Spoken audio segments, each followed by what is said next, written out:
Thank you so much for being here with us tonight. Echo Base TV, we're here to have access.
Thank you so much for being here with us tonight. Echo Base TV, we're here to have access.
What is going on, guys? Welcome to another Thursday night Echo Base Network chill stream.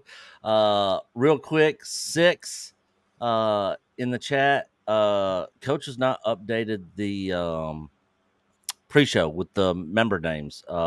He will do that as soon as he can get to it. I'm going to take this off. So, real quick, John is going to be guest hosting with me tonight, as well as somebody else that should be here in a little bit. And we're going to just hang out and chit chat with you guys until they get here. And then we'll get into it. But thanks for being here, John. Thanks for accepting the invite, brother. How you doing? Everything going good over in your world? Anytime, yeah. Gorgeous San Diego day over here, man. Just kicking it. Always stoked to be kicking it with all the EBN family. Yep. Glad to have you here. Yeah, we've had nothing but thunderstorms the last 2 days. I actually lost power last night for several hours.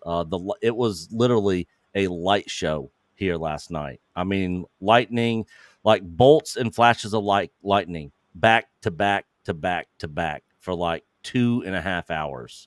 We don't get that here. Yeah. We don't even know what rain is out here in San Diego, man, let alone lightning and thunder. Yeah, the storms can get pretty crazy. I think it was like 2 years ago, right over the mountain from where I live. So my neighborhood's like on like the side of a mountain, and on the other side of the mountain, going towards downtown, there was a tornado that came through. I was literally in the backyard and saw pieces of tree bark flying around in the air. And I was like, that's not a good sign.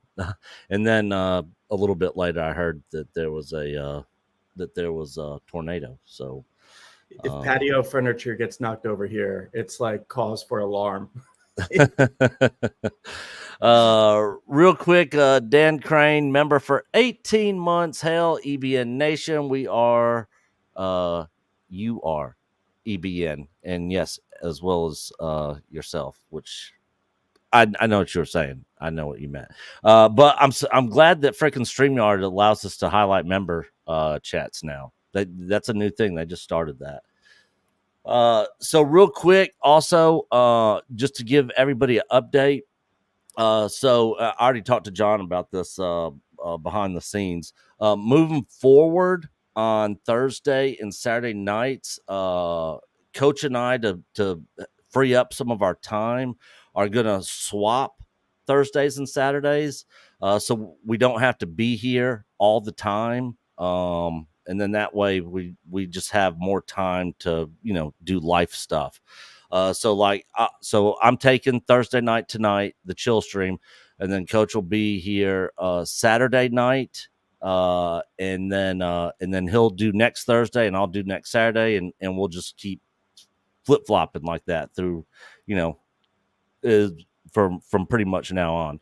But just to give everybody an update on that. Now he is going to keep streaming with Rissman, Nikki and X-Wing on Thursday nights, possibly Saturday nights as well. I'm not sure.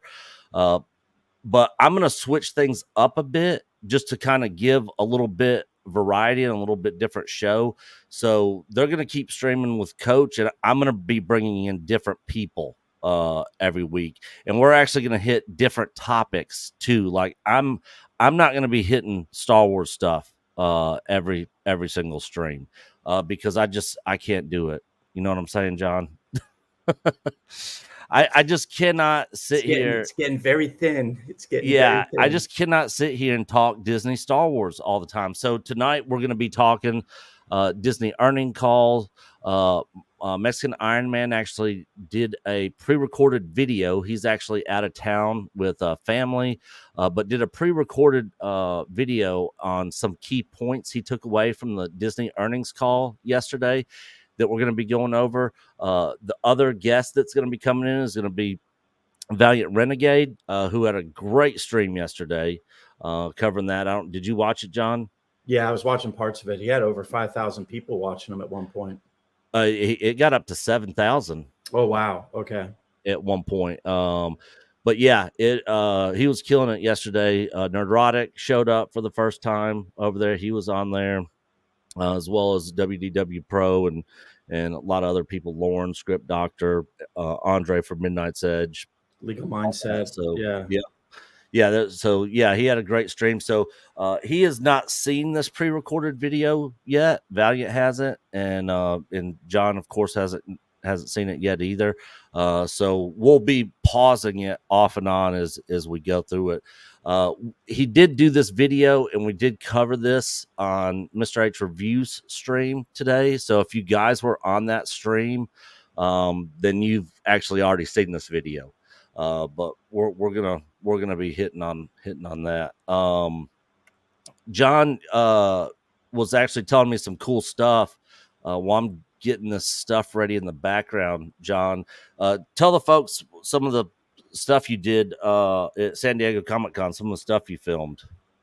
Yeah, so I got hired on the Thursday and the Saturday to go there and film for the 4D Puzzle Company and film their booth. And then they actually just told me, they're like, we just want you to walk around and film Comic-Con and give us some B-roll footage. I was like, okay, I could do that. Yeah, this is, tough job. So I got to really kind of like walk around the show and really just specifically hunt for Star Wars stuff, Star Wars and a little bit of Marvel, because they do the Marvel puzzles too. And I was able to go there on my days off because they gave me a badge, and I filmed a bunch of extra B-roll of characters. So I'm going to have some footage come into the EBN network that we'll be able to use for, some new promo clips and new intros and stuff, give it to the family and see how Coach and Nick want to edit it. The interesting thing I didn't get a chance to follow up with all you guys with was telling you about like what I saw there in terms of merchandise and product. Like we did the live stream and we walked through.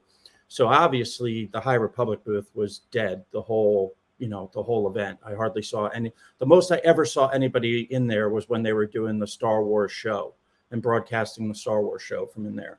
But other than that, it was really interesting because everything was geared towards Ahsoka. So obviously there was a lot of Ahsoka merchandise there. And the stuff that was really selling was things like Star Wars licensed Tiki apparel, Star Wars licensed Enzo rings. Like the Enzo ring booth was swamped. The Tiki booth swamped.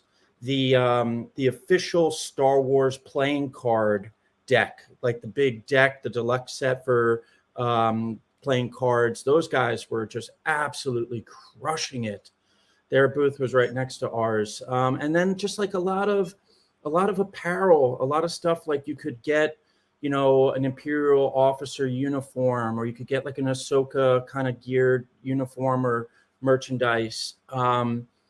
Nothing sequel trilogy. Nothing sequel trilogy, nothing Rey, nothing Kylo really. If anything, what I saw was more along the lines of like OT prequel, Ahsoka, and that kind of seemed like what the focus was. Citizen Echo Watches was a booth right next to us, and they had all of their Star Wars merchandise, and their booth was slammed too. So what I really saw was there's still this demand for the merchandise, but not Disney's merchandise. People are looking for that nostalgia merchandise. Yeah. I mean, I was literally just made a Twitter post. It was, I don't know, like maybe 2 days ago. I was at Walmart. All the Kenobi figures and a lot of that stuff all on clearance at Walmart for like $4.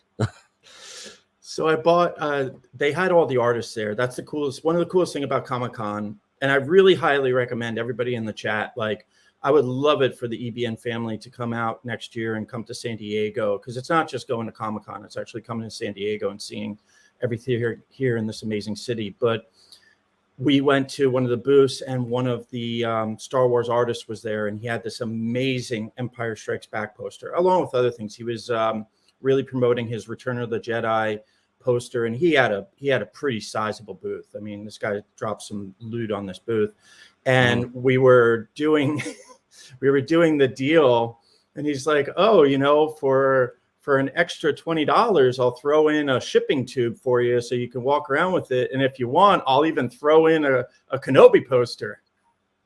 Oh, sweet. And I was kind of like, "Nah, that's okay, man. I don't need a Kenobi poster." Hey, real quick, John, can you just engage the chat for a minute? Somebody keeps knocking at my door. I don't know who it is. Give me 2 seconds. I'll be right back. Pre-ordered the Hasbro Black Series Ahsoka lightsaber with the white blade. Dude, Avenger, how much was that? That looked pretty sweet. The Ahsoka lightsabers that they actually had at the show, the replicas from the show, look pretty amazing. When is that gonna drop? Actually, depends, but mostly, with few exceptions, yeah, sequels, stinkwells.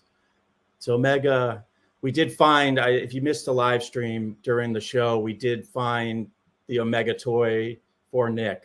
So we found the little, I don't think it was the Black Series, but I'm sure somebody's going to get that for Nick. So yeah, Mars Needs Max. This guy was literally giving away Kenobi posters. So the poster I bought was pretty huge. The poster print, good material. It was 2 foot by 3 foot, and then the artist signed it for me. And you know, the thing about Comic-Con is trying to walk around with all this stuff. You know, they give you big bags and stuff. So this guy was kind of trying to make some money selling the tubes that you can walk around. And yeah, he was giving away his Kenobi posters pretty much. So I didn't have the heart to tell the guy. I just kind of told him like, "Nah, it's okay. I don't need that." I didn't have the heart to tell him, "I don't want that crap." I don't want it. I'm back. I was listening. Real quick, let me hit these. Graph Web, $2 super chat. 2 Disney Plus minus 12 million subs. He sends another one. Winning, yeah, 100%. We are going to be getting into that here shortly. I love Wolves member for 1 month. Darth Kennedy is at his door. It was actually Amazon Prime delivery, but they kept knocking on my door. Normally they just will leave it out front and I'll get an email, "Hey, your package was delivered," but that's why I thought it was maybe my next door neighbors or somebody. It's your Omega figure, right? Yeah, exactly. You said make sure I sign for this when I get it delivered because you're so worried about it being stolen off your front porch. Yes, that's 100% it. Real quick, before while we're waiting on Valiant to jump in here, this was something I was wanting to hit tonight that I found pretty interesting. Let me switch screens here. There we go. And real quick, Sir Joseph Pesci in the house. What is going on, brother? 99-cent super sticker with he did a smiley face with dollar signs for the eyes. Sir Joseph Pesci is one of the guys that's over on Jay from the Game Chasers stream a lot with me. Excellent chess player, and he sounds exactly like Joe Pesci. I always say if we ever do a video where I need a Joe Pesci impersonator, I will be reaching out for to him to do the voice. But anyways, I found this freaking hilarious, and I think you guys are gonna appreciate this. So this is we'll get into that here in a minute. Because right now we got, let me change the screen, Mr. Valiant Renegade himself in the house. What is going on, Valiant? Hey, good to see you. Yeah, I was getting ready to cover this camping news, which was on one of my topics tonight, but while I was waiting on you, but we'll go ahead and just get into this here. Let me do that. So have you seen this? Did you watch Mr. H reviews stream today, Valiant? I didn't get to catch it. No. No. No, All right, so you haven't seen. seen. So you have not seen this video that Mike recorded. No, just heard about it, but have not seen. How long is it? It's not long. It's 13 minutes. How much time do you got? Let's see, what time is it? Probably about half an hour. Okay, yeah. We should be able to get through this in that amount of time. So what I'm going to do is just play this, and then we can pause it, or if you hear something that you want to comment on, Valiant, I'll just pause it. But as he hits these topics, I'll pause in between topics.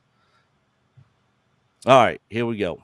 Great to be with you today, and all the panelists, all the people in live chat, and hail to the mods. Recording this video to give you guys a earnings call review of what happened with Disney. Fortunately, I cannot be there live as I'm vacationing in Orlando with my family, and we are today at the Kennedy Space Center. So I'm recording this before we head out, and just trying to cover all of the major things. So thanks so much for the invite. Thanks for inviting me. And I did listen to the call late last night, and then this morning put some thoughts together. So let's go over what happened. It was fascinating that in the pre-call, prior to the call, there were two things that happened. One is they made a major announcement, and two is that the stock started approaching $90 a share. Now that's significant because the stock has been languishing at or about 85, 86, 87, and it started taken up towards about $90 a share. And they also made a major announcement, or what should have been a major announcement. Real quick, for those of you that don't know, the stock currently is at $91. I don't know why, unless they're artificially inflating it to try to boost the sell price. Thoughts, Valiant, on why the stock was going up? Well, the other major entertainment companies following their earnings calls prior to Disney all had decent little bounces after the fact. I will say that I think Paramount, Comcast especially, Warner Brothers too, their bounces were a little more significant than Disney's.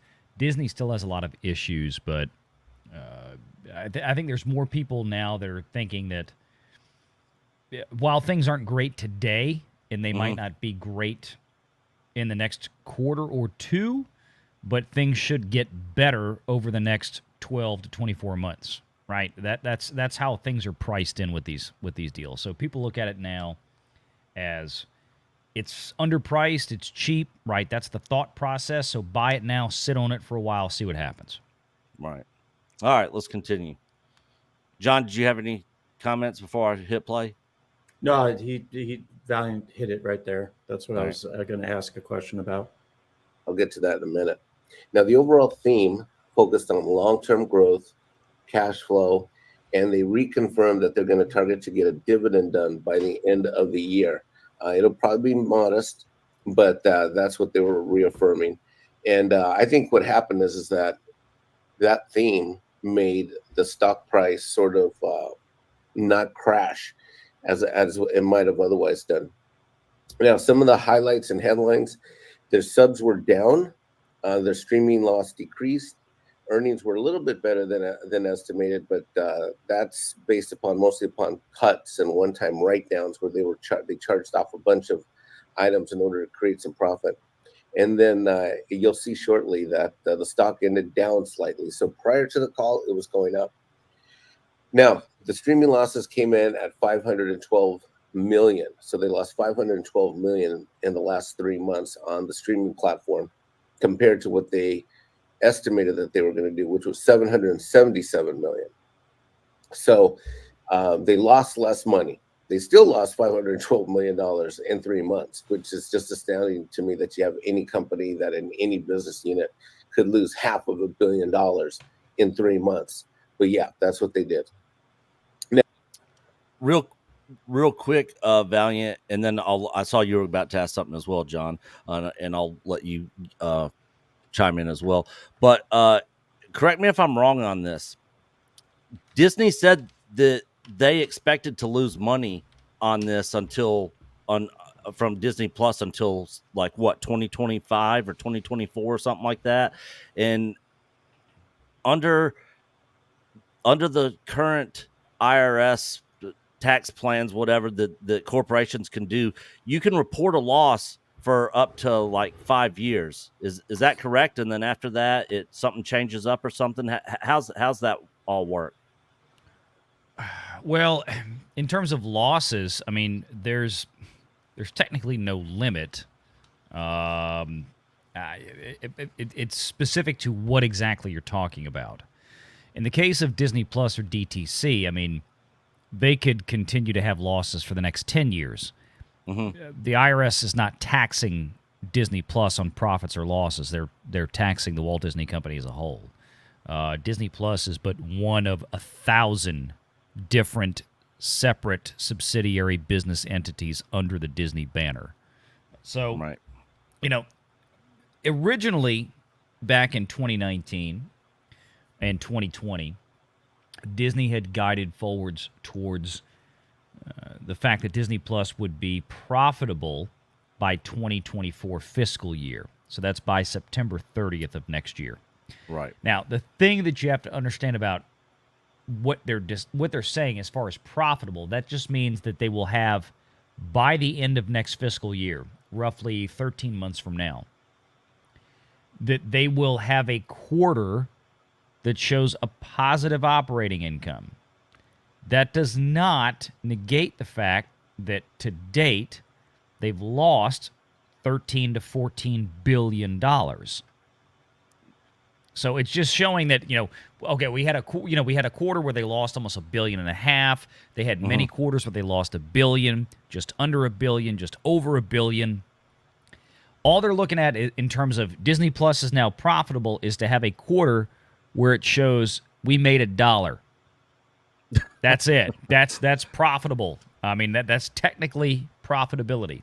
At this rate, I don't see them making even $1 by then, though. It's going to be really difficult. I just don't see it happening, short of. It's not going to happen because of growth, per se, at least not on its own. It's going to happen because they're going to keep accelerating the depreciation and writing off certain properties.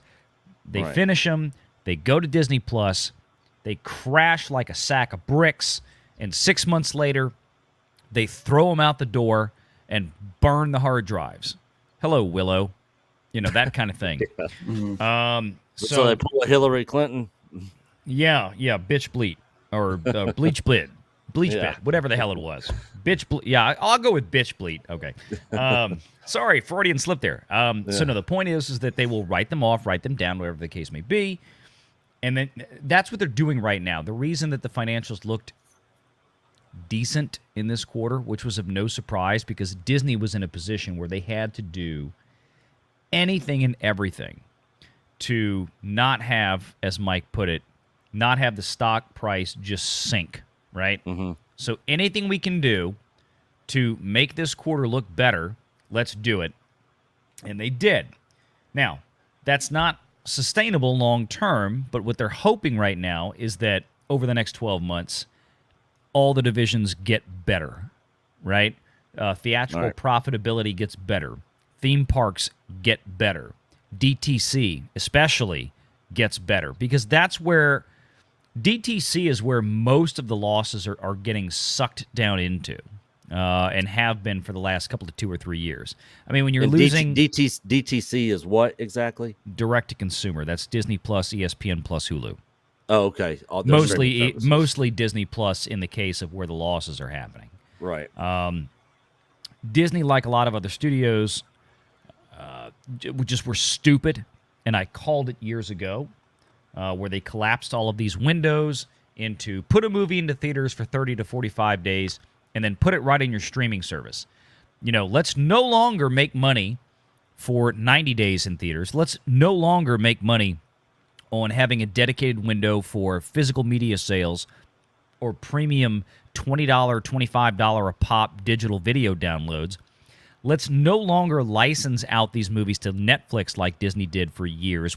Just with Marvel alone, they were making billions on that contract with Netflix. They canceled all that. They said, we can do it better in-house because Disney is one of those companies, probably more so than anyone else, that is greedy and stupid. And they to the point of to their own detriment where they think that their brand power is so indestructible and so inelastic that they can do whatever they want, charge whatever they want, and people will pay it because it says Disney on it. Well, they found out in the last few years that ain't happening no more.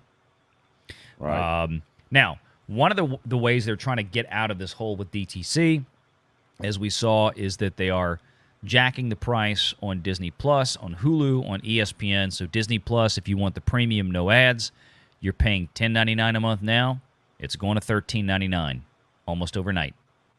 And it ain't stopping there. Oh, we're not going to raise the price on the ad-free tier. Yeah, not yet, people. Give it a year to 2 years, and that ad-free tier that is still sitting at $4.99 will be $7 to $8.99, just as Disney Plus Premium was last year.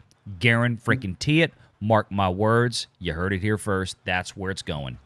That's the second price increase as well, too, within, what was it, did they say 2 to 3 quarters? Is that correct? He was saying at the end of 2020 they did a price increase. So only 6 months later they're announcing another price increase. Is that and there will correct? be another one. How much is Netflix right now? Isn't it like if you have Netflix with four users? Or No. $12? That's like the ad based tier. I pay almost $18 a month for Netflix. I have 4K with 4 TVs active. That's what Disney Plus is going to. It's going to go to $15, $16 a month, like Netflix and HBO Max. It is going to be priced on par with HBO Max and Netflix. They just can't go there in one fell swoop. Now, here's what Disney says. Oh, you don't like the 30% price increase on your Disney Plus subscription? No problem. Cancel it and go down to the ad-based tier. They make more money on you on that ad-based tier. And Iger said that they were going to be cutting back on their content as well. Plus, with the strike going on, they're going to probably be charging more with less content on there. Yeah. Well, let me let you in with a little secret. And this is the thing that Disney is figuring out that Wall Street people were asking 2 years ago on earnings calls. Why y'all spending so much money making all this proprietary content? You have one of the biggest libraries of any Hollywood studio, if not arguably the biggest, especially for children and family entertainment, but bar none. You don't have to make anything new. You want to know? Look at the views every week on Disney Plus with Nielsen. What are people watching? Bluey that Disney doesn't even own or doesn't make. Yeah. Disney leases that from an Australian company to put on Disney Plus. Marvel shows and Star Wars shows, honestly, don't move the needle anymore because they suck. The Star Wars shows are terrible. The Marvel shows are terrible. They're a flash in the pan. They get a little bump in viewership when they come out because there's that rabid fan base that will gobble up whatever crap Disney farts in their face if it says Marvel or Star Wars, even though it's atrocious. Boba Fett was atrocious. Obi-Wan Kenobi was atrocious. Andor, a lot of people liked. Yeah, Andor, a lot of people liked, but they spent $250 million on a show and a character that nobody cared about or watched. It doesn't matter how good it is. Business-wise, it was a fail.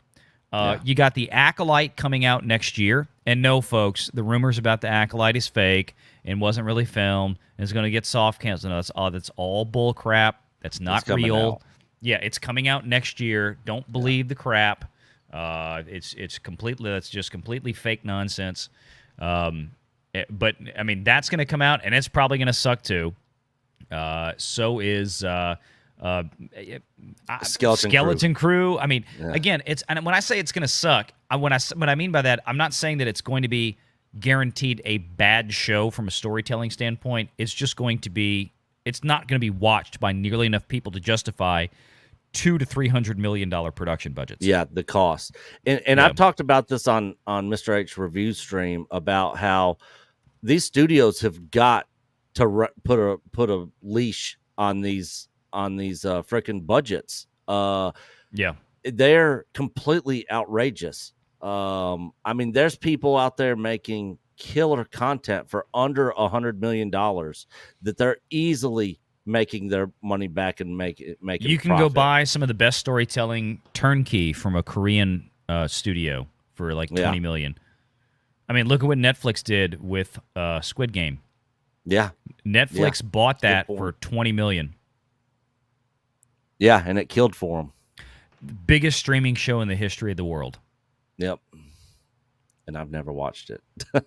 It's excellent. It's Is it? excellent. It's Yeah. on my list of things to do.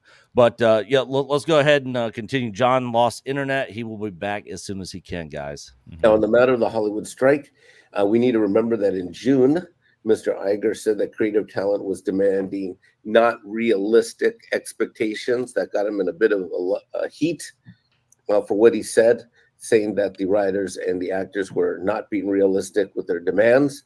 But today's call, or yesterday's call, I should say, was a bit different tone. It seems that someone got to Mr. Iger and someone gave him some advice to have a change of tone, because he said, and I quote, "I have deep respect and appreciation for all of those who are vital to the extraordinary creative engine that drives this company and our industry."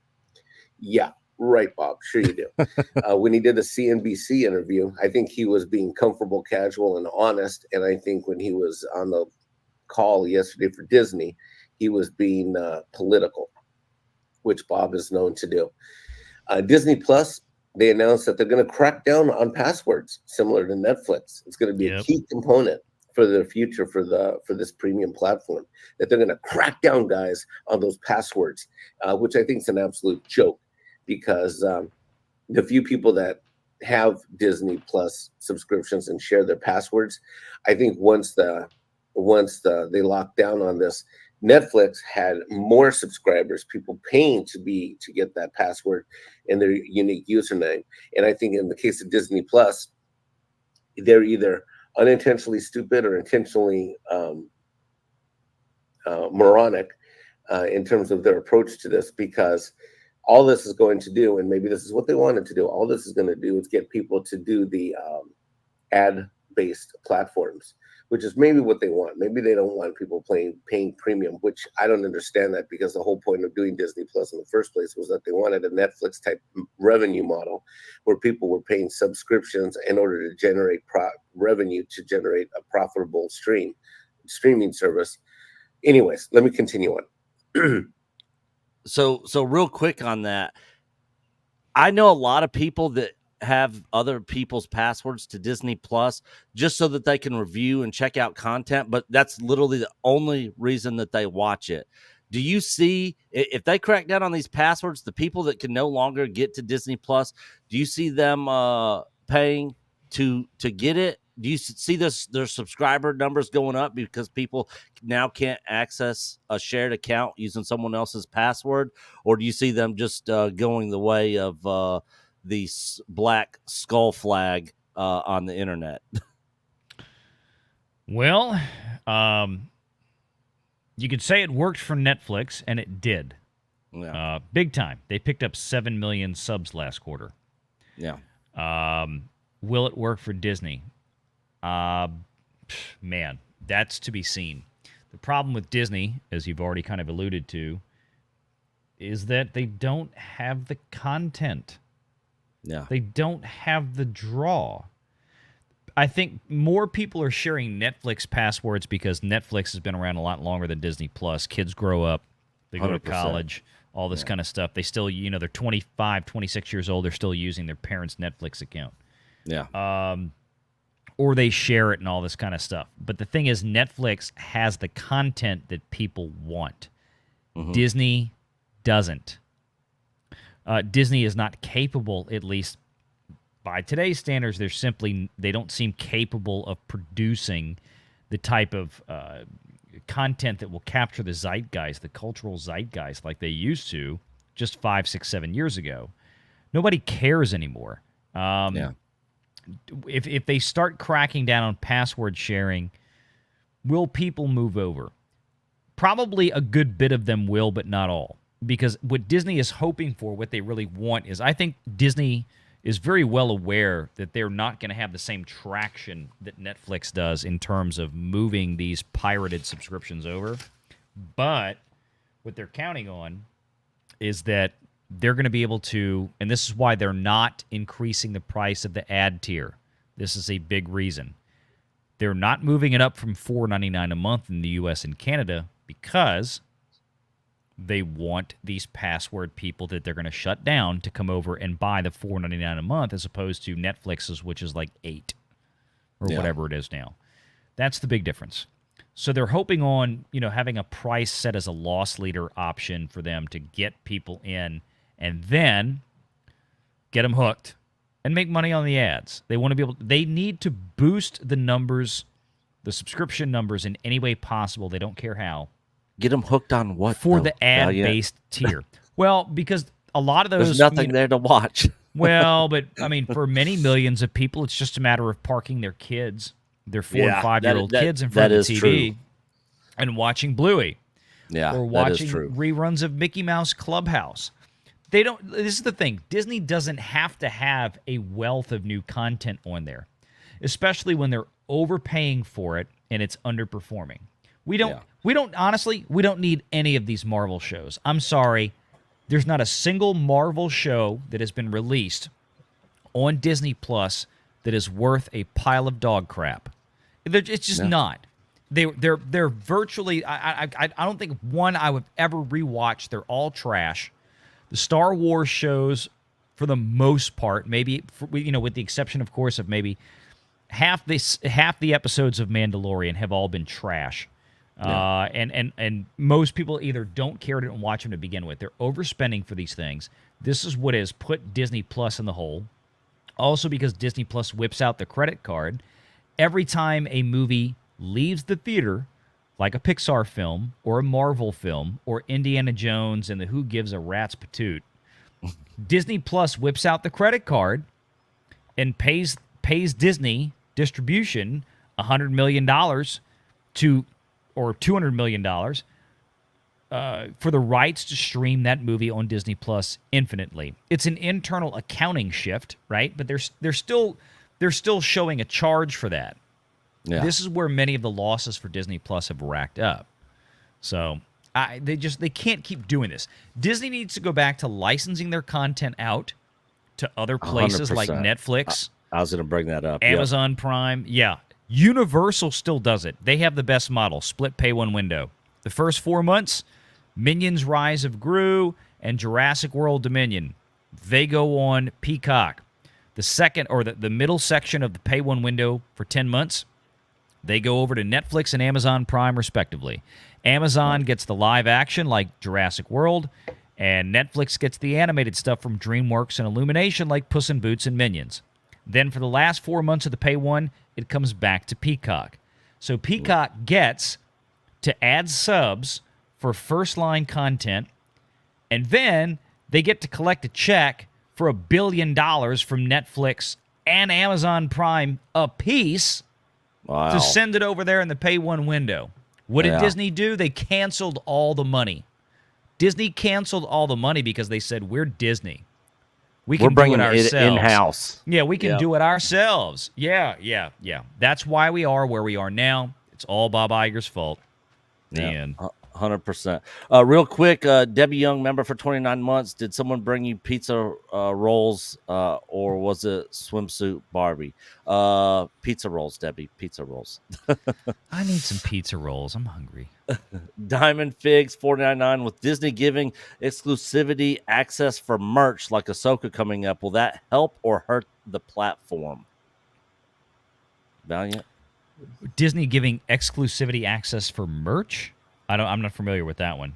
I think what they're doing is like you can get exclusive merch through Disney for like a lot of these shows and stuff. It's not stuff you can get at like Walmart, just like exclusive merch. Like buying from the Disney store or something, or yeah. Oh no, it's like what they do at Comic-Con. You can only get exclusive merch through the Comic-Con of certain items. They're Comic-Con exclusives. That's going to be so minor. I hate to tell you, I think the Ahsoka show it's going to be about as good as the last several non-Mandalorian Star Wars shows in terms of ratings. Right. It's just, I know there's a rabid fan base for it, and the people that love Star Wars and watch everything no matter what. The problem is there just ain't enough of y'all anymore. It is a dying brand, and Disney does not know how to fix it, and it ain't getting fixed anytime soon. No, I agree. There's not I enough agree. normies who know who Ahsoka is. Like if I talk with my normie Star Wars fans, And even if They- they do, they don't care. yeah, they're on to other things. I was Yeah. going to say from before my internet dropped out completely. That's why it disappeared. But I was going to say, following up to what you were saying, Valiant, was it just really seems like, they invested this money almost 10 years ago, and Star Wars is comatose. It's literally comatose as a brand. We're ready to pull the plug on this. Like we're waiting for a miracle to revive this thing. And then when you have Marvel is like the patient who just was in a horrible car accident that's being rushed to ER, and it's Marvel's critical, done. It's on the same trajectory. Just looking at what just happened with Secret Invasion. I mean, just the absolute. And this is all going into a situation where they're not going to be able to produce new content. They're going into a bad situation with all of these losses already. And from what it seemed like, I was watching your investors call and a couple others. It really, to me, as just a normie in finance, it really just seemed like if we were to treat Disney as, say, like the British Empire, that England was on fire and the colonies are the only things basically keeping, the British Empire alive at this point, because the homeland is just completely in a mess. Mm-hmm.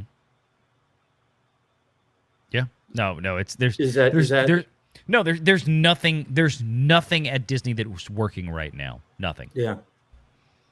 Nothing. I mean, live sports. I mean, even though the ad sales are down, that's a transitional issue with secular headwinds. Having, Disney has to sit around and suffer and wait until they can actually contractually move live sports onto DTC streaming. They just Is can't do it ESPN yet. still their most profitable asset that they own? Or is it that the and the theme parks? Well, the Yeah. parks have always been, but that in the ESPN and the parks, that's it. Everything else is. I mean, you can take up some small stuff like the cruise ships, which I predicted months ago. I told everybody Disney Cruise Lines are going to do great because I could see it coming. Between Royal Caribbean, Carnival, Norwegian, everybody else that was out there that was reporting. We knew that was going to be a big turnaround this year. And, of course, during the earnings call, Disney cruise ships are doing great. But that's not enough. That's not a needle mover. And their international parks were up. Was that correct on the earnings call? Like their international parks were doing well? because they got opened. Yeah. I mean, it's we did better than expected. expected this quarter because the Chinese people were actually there. let us open stuff. Yeah. Yeah. I mean, that's great. It's like, we had a better than expected quarter because we could actually do business. But that's not – that's what I'm saying is that there's just too much right now that is too many question marks over there. Yeah. So how much of a percentage does theatrical account for in the Disney portfolio? Like minimal, isn't it? Maybe 5%. Maybe 5%. But then it does have like secondary, like it has a secondary effects, meaning like they depend on the theatrical to then have new things for the cruises, for the parks, for merchandise sales and stuff like that.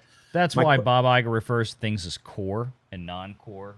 Remember a few weeks ago or a couple months ago, you had some folks out there talking about Disney was going to sell Lucasfilm back to George Lucas and sell Lucasfilm to some Saudi Arabian prince, or sell Lucasfilm to this, or sell Marvel. And I'm like, no, that's not ever going to happen anywhere, anytime, at all, ever. I mean, and of course, Bob Iger has since reiterated that emphatically. That's all part of Disney core. And he even said on the earnings call yesterday, none of that, no.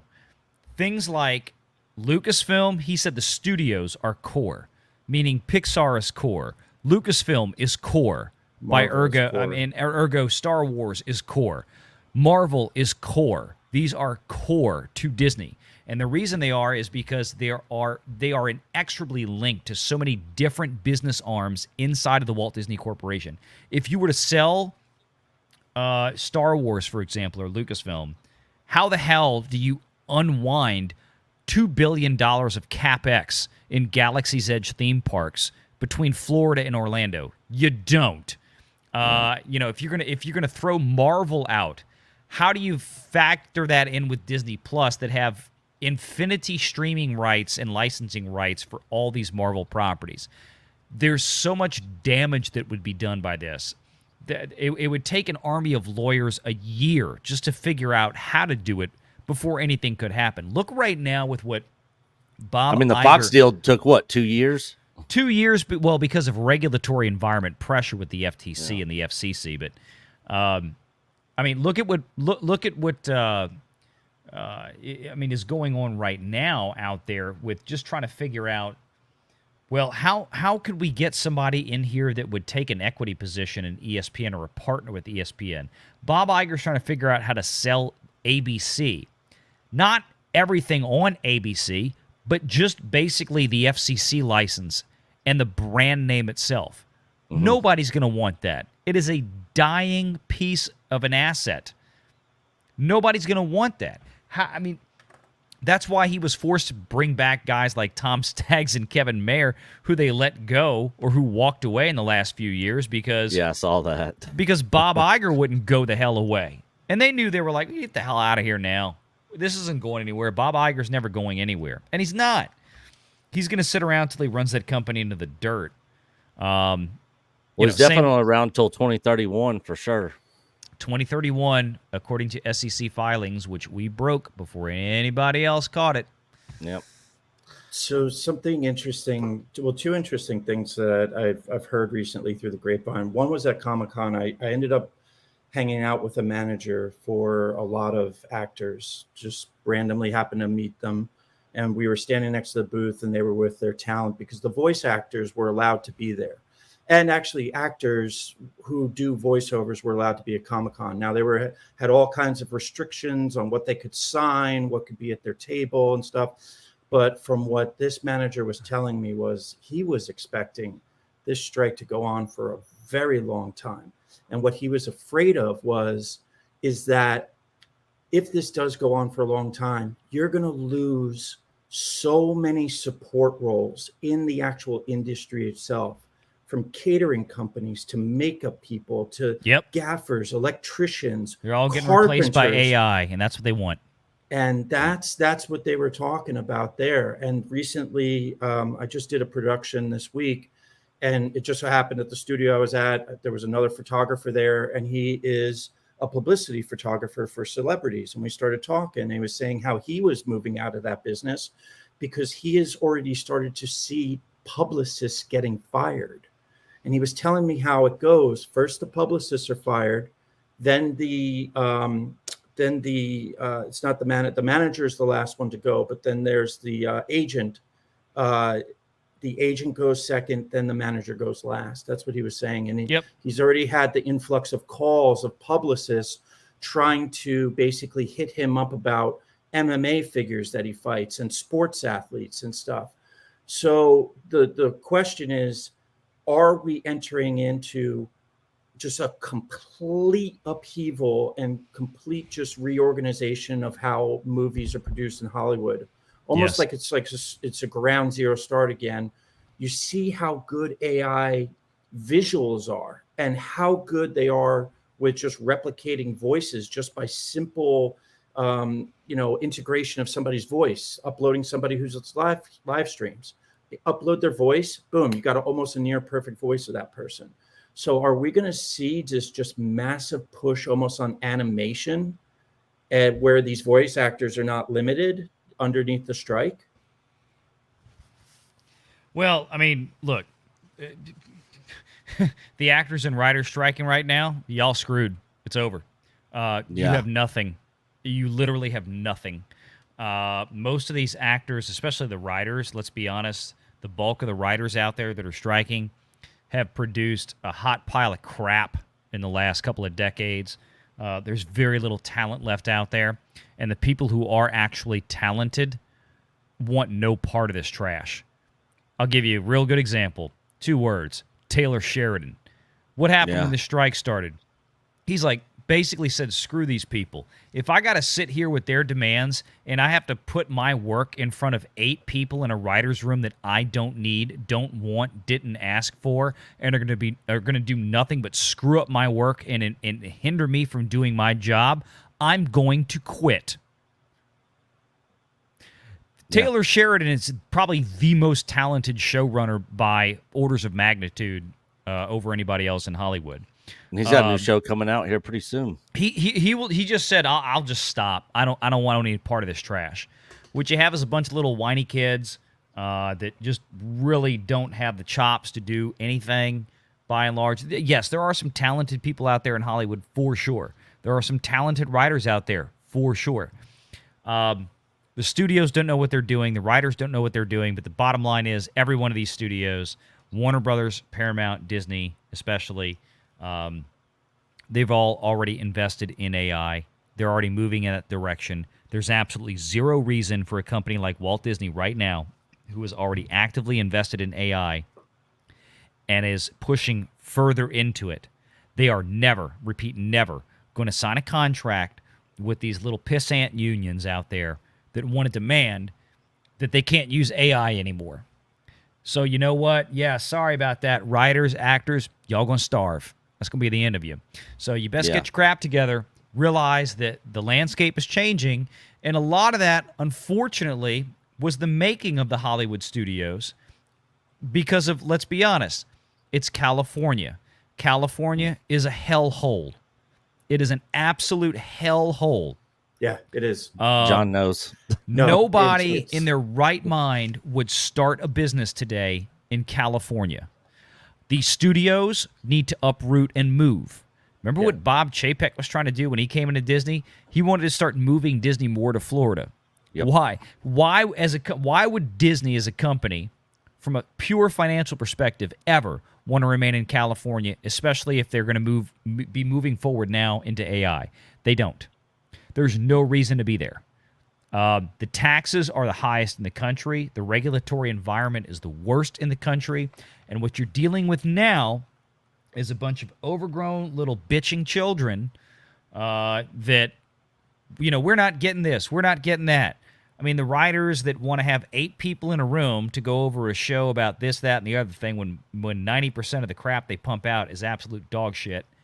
Sorry, no, you're not getting your way. And, of course, everybody out there in the Hollywood studios is going to say something like, well, we wish we can reach an amicable conclusion with the writers, and, of course, we respect all of them. No, they don't. They don't care. They know they have a computer program now that can effectively replace 80% of that. Not every one. Yeah, but not all of them, but 80% of the vast that majority. personnel. They're still going to have people in there to tell the AI what to do and to guide it. But you know what? If you can hire one writer to do that, as opposed to a team of 8 or 10 that the WGA is going to demand now for shows of a certain size, you know what? Go pound sand. We don't care. But I had to sell my house. Don't care. Not my frickin' problem. Bye-bye, Lucasfilm Story Group. Yeah. Look, I hate to tell you, Hollywood writers and actors, y'all as a collective have made yourself unemployable. You've made yourself worthless to the industry by and large. And I mean, again, there are some very talented ones out there, but because of how California politics and statutes work, any writer that signs on with Disney or Warner Brothers or anybody else immediately becomes a member of the Writers Guild and is forced to comply by their rules. So that is the problem with unions. That's always been the problem with, I'm not trying to go into politics, but this is what it comes down to. The reason the problem is happening right now and the good people can't work is because California has just got on their knees and sucked on the chain of Marxism and communism long enough. This is where you are.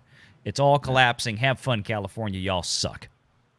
And to an actual Enjoy it. to a real world example, chat, of what Valiant is talking about. I was recently at a print lab, and a guy was in there, and he's talking to my printer about, he's going to start doing fine art and stuff. And I said to him, I was like, hey, what do you do? He's like, oh, I've worked in motion pictures my whole life. And I was like, really? What do you? And he's like, lighting, trucks, gaffer, grip, everything, you name it. And I'm like, how? He's like, I'm completely out of work. He's like, I don't know when I'm going to go back to work. I have no clue. Oh yeah, the So below the line guys are really, those are the people really getting screwed. Like you mentioned, the grips, the gaffers, the camera operators, all those people that actually are the hard workers out there. You know, not the prima donnas and some of the other stuff. Not to say that every actor or writer is a prima donna. Don't misunderstand. But the people who are actually boots on the ground that actually make that production function, they need to get out of California because their talent and their skill set is just not going to be used there. And other places like New York that are trying to pass bills through the state assembly that say that any studio that uses AI on a production is not going to be eligible for film tax credits in New York. Guess what? New York, you're blowing your own foot off. Nobody's going to come film in New York anymore. So you're going to screw yourself. Y'all are going to lose even more money than you already have. I mean, that's another state that doesn't learn by their own mistakes.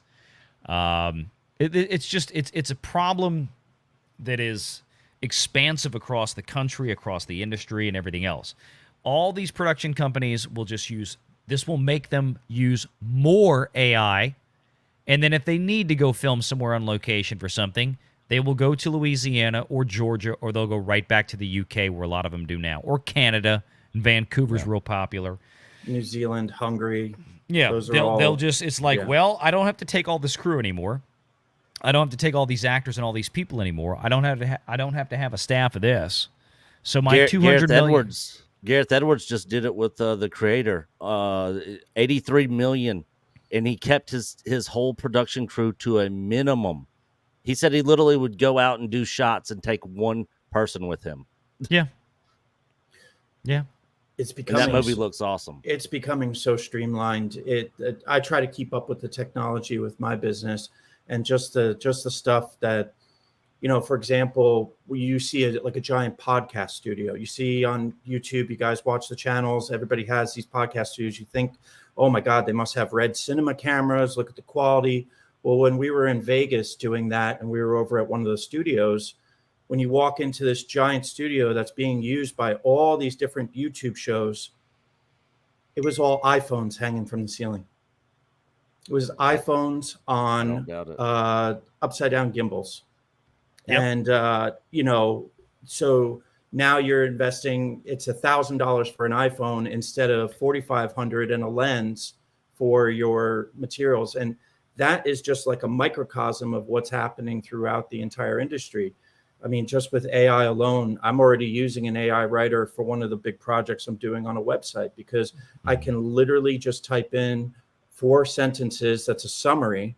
And then I tell the AI specifically, write me a 5-paragraph news article or blog and keep each sentence under 20 words for SEO.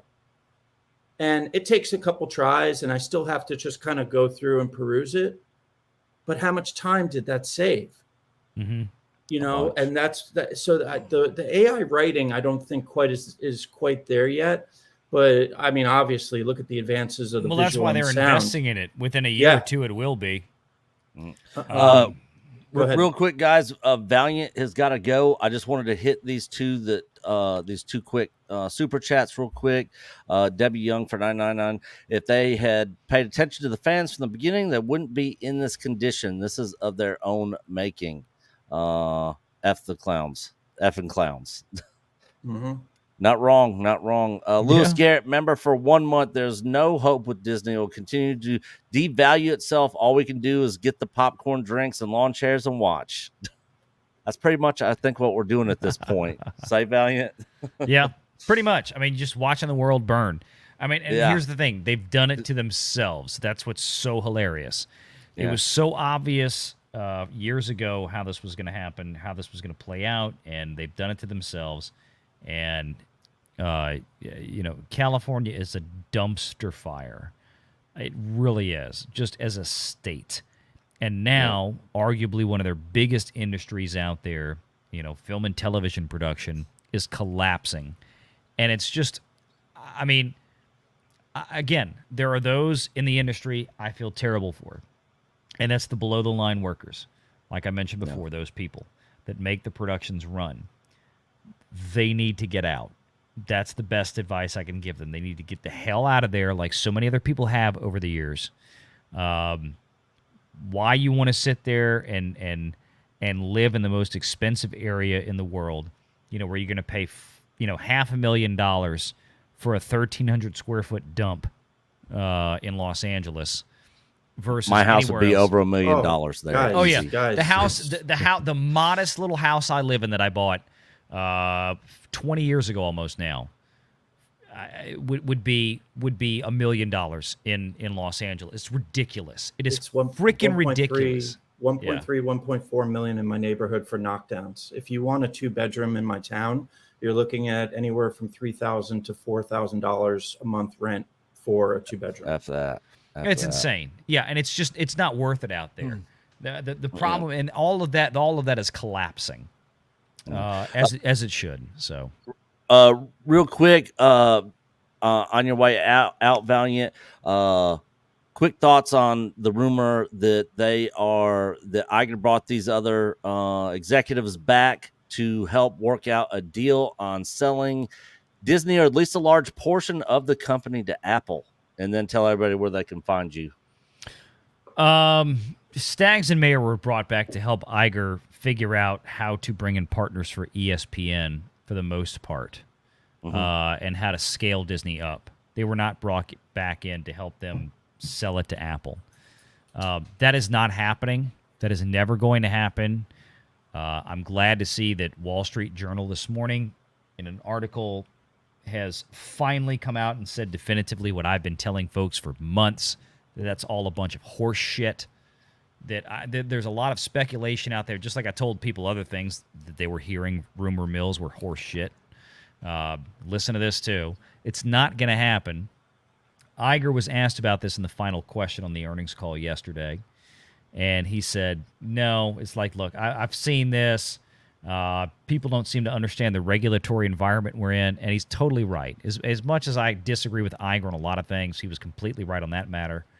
The regulatory environment for Disney to be just gobbled up by Apple is never going to happen, because even if Apple were to make an offer for $120 a share right now, and the board voted to approve, and then the stockholders would have to vote to approve, the FTC would unlikely approve, the FCC would unlikely approve, and then that doesn't even account for all of the foreign regulators like the EU and all the other places. Think about what the EU has done to Facebook and Google in the last couple of years. Holy shit. Yeah. What do you think they would do to Apple and Disney with this one? Ha, ha, ha. It's not going to happen. The only way that could possibly happen is that if Disney was stripped down for parts, like a frickin' jacked car, and then Apple scooped up something that the FTC would. It's not going to happen. So put that out of your minds. Actually, that was one of the videos I'm going to do for tomorrow. I'm going to talk about that more, but stay tuned. But yeah, no, I mean, could they announce something like that? Yeah, I've even told people, sure, Apple and Disney could come out and make an announcement like that tomorrow. Do I actually think it would be allowed to happen? No, not as a wholesale. It would have to be stripped apart, and we're talking about a process that would take, oh my God, what did Fox take, 2 years? We're talking 2 to 3 years at least for this, if somebody were to announce that, which I don't think is going to happen. Because if you have a pretty good idea that you would actually absolutely get rejected, then why would you accept the deal and then have Apple and Disney basically committing themselves to billions of dollars of expenses in legal fights for 3 years, thinking that it's probably not going to happen? Dude, wake up. Wake up, y'all. Back to what you were saying Good about point. stripping it down. The only thing I could really see from like a brand development standpoint would be Apple wanting to acquire the parks and the cruise line so that they could integrate all of the Apple technology into those things. They can do that without buying Disney. Yeah, some sort of integration deal or something like that. Partnership. They just did it. I mean, they put the whole Disney thing on the new Apple VR headset.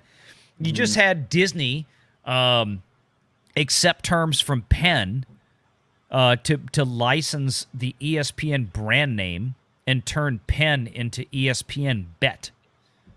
because DraftKings didn't want a part of it. We covered this yesterday in the live show. Disney has been trying to woo DraftKings for years. Yeah. In the same quarter, like last quarter, they dumped all of their DraftKings stock. Disney did. They had I think like $100 million, some damn thing. They had a bunch of DraftKings stock. They dumped it all. Why? Because DraftKings said, we're not going to give you what you're asking for to rebrand it with ESPN. We don't need you. Disney wanted like $3 to $4 billion. And even on the call yesterday, Iger's like, well, yeah, a Penn came to us with the best offer that we've gotten so far. And I'm like, yeah, stupid. Because you asked everybody else for so much money, they told you to go do something anatomically impossible to yourself. Right. Disney sold the DraftKings stock that they had bought last year. And then Penn came up with this offer for $2 billion, $1.5 billion in cash, and $500 million in warrants. So that's going to be paid out over the next 10 years. And Disney was like, oh, yeah, look, we got this. That's the kind of stuff they're going to do. So when it comes to licensing to Apple, yeah, they can still strike up something.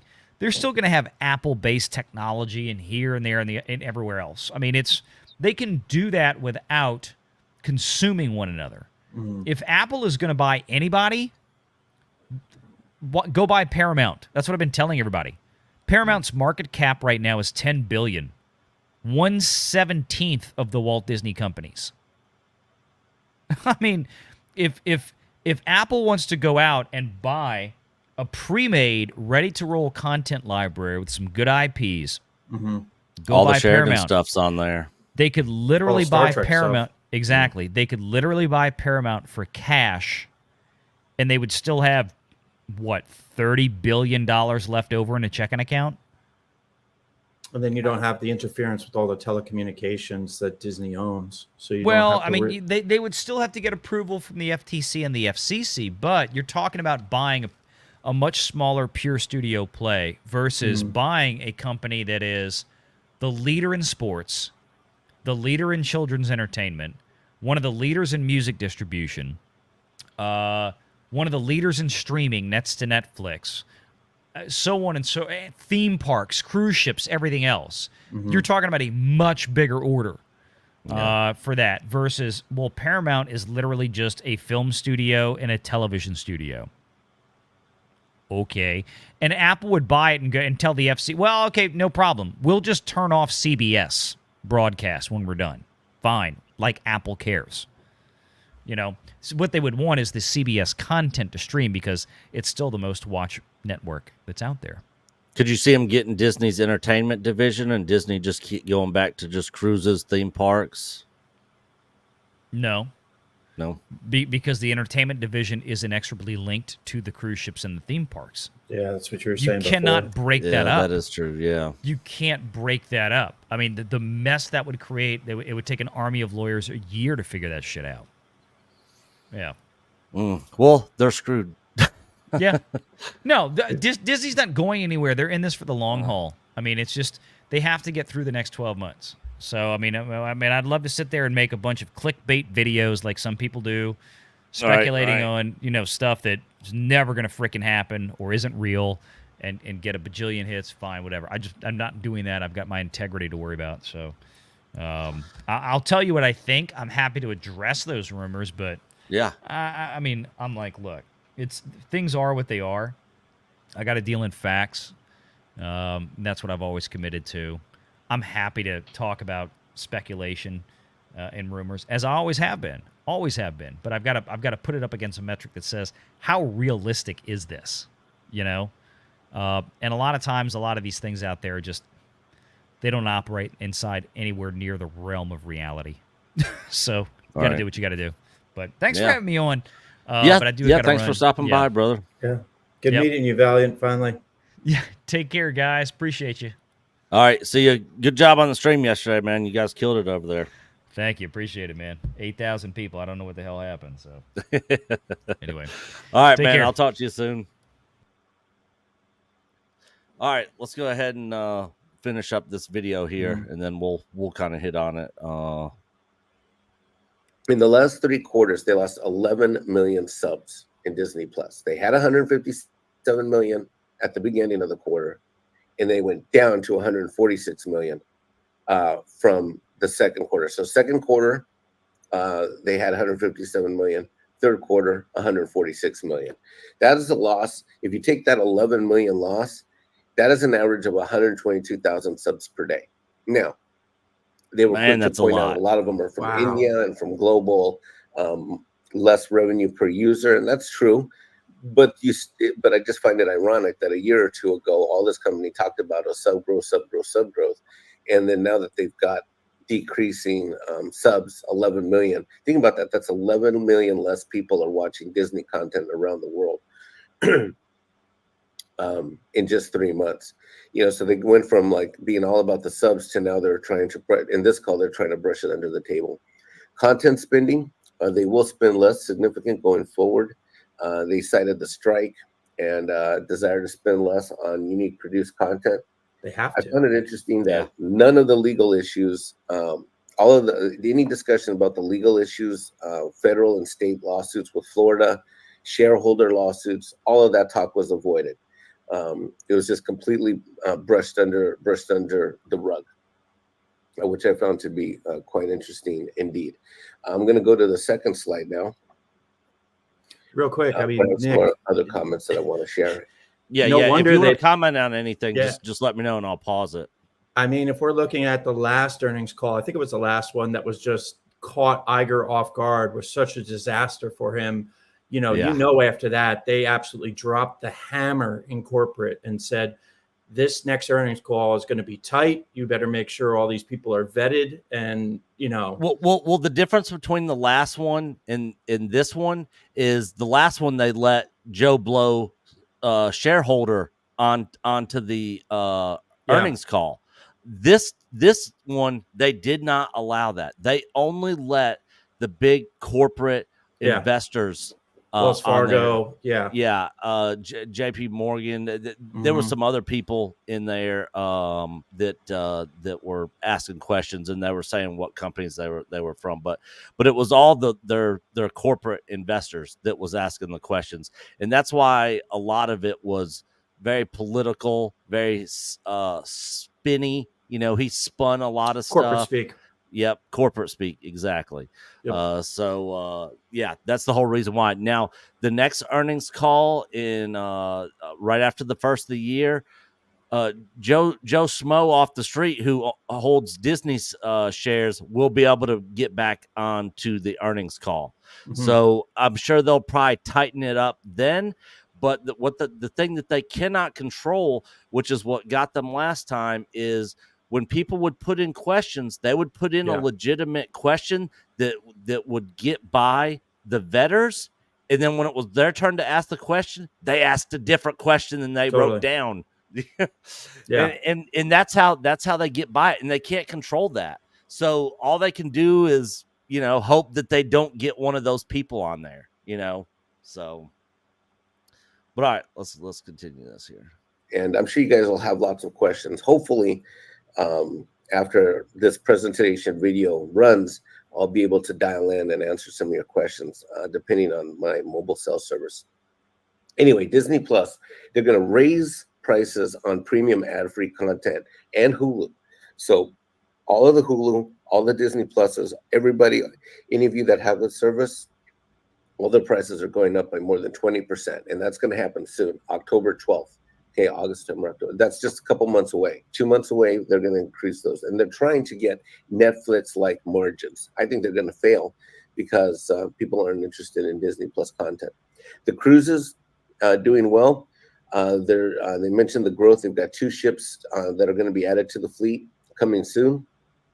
I did find a very slight little comment about Disney merchandise in the financial report that I thought was interesting, which is that they have a decrease in merchandise sales and revenue related to Star Wars, Avengers, and Toy Story.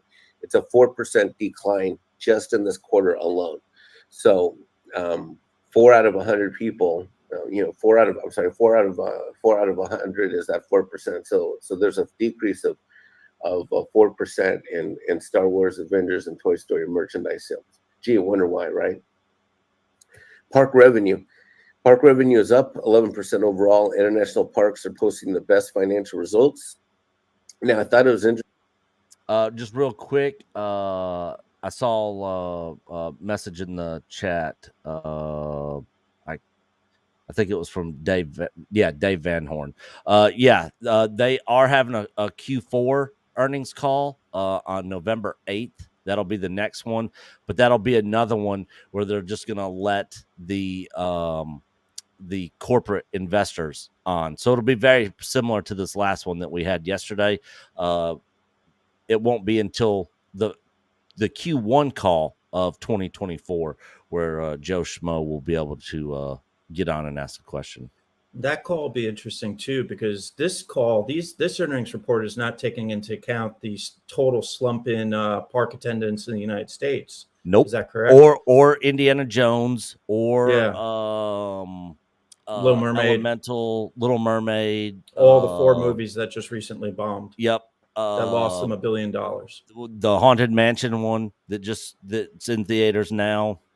So yeah, all that will hit on the one in November for sure. So I'm sure people have some interesting questions to ask for about all that stuff. Interesting that there was no specific announcement about a company sale or any announcement about any of the particular assets. The question did come up in the Q&A session that I heard where they asked about it. And basically what Bob Iger did is he avoided discussing it. He almost said that, oh, it's too early to tell. He said it's too early to tell. And then he cited, these things have lots of regulatory hurdles to jump over, which is true. But I feel confident that if you look at what's happened with other companies and the political climate in general, I think that they could find a way to hammer through the sale of some of Disney assets. In any event, it was not a major topic on the call, and Bob Iger just dodged it. In fact, related to all of the hot issues were avoided. So the train wreck that has been the last 2 investor calls, the shareholder call that happened, and then the investor call from last quarter, all of the hot issues were avoided. Box office losses, lawsuits, culture war, theme issues. It was a very innocuous, kind of vanilla call. Bob didn't lose his temper. Bob didn't get any tough questions by any of the institutional investors.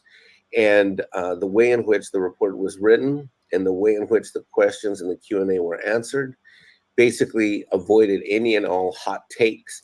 And I think someone from the PR and marketing department and legal at Disney clearly got to Bob.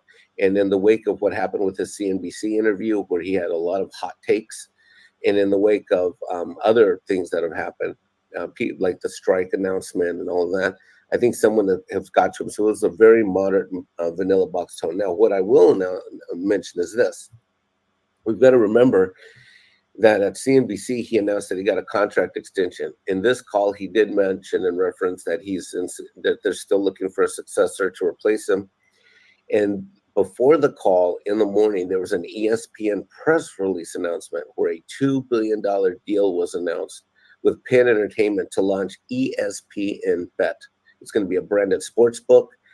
Penn will pay the media giant sports arm $1.5 billion in cash over 10 years to rebrand its current sports book and relaunch as ESPN Bet this fall in the 16 legal states where this is allowed. ESPN will be granted $500 million of warrants and purchase around 31.8 million common shares of Penn stock in exchange for media marketing service and all. So it's a $2 billion deal, and it's structured with a 1.5 cash and 500 million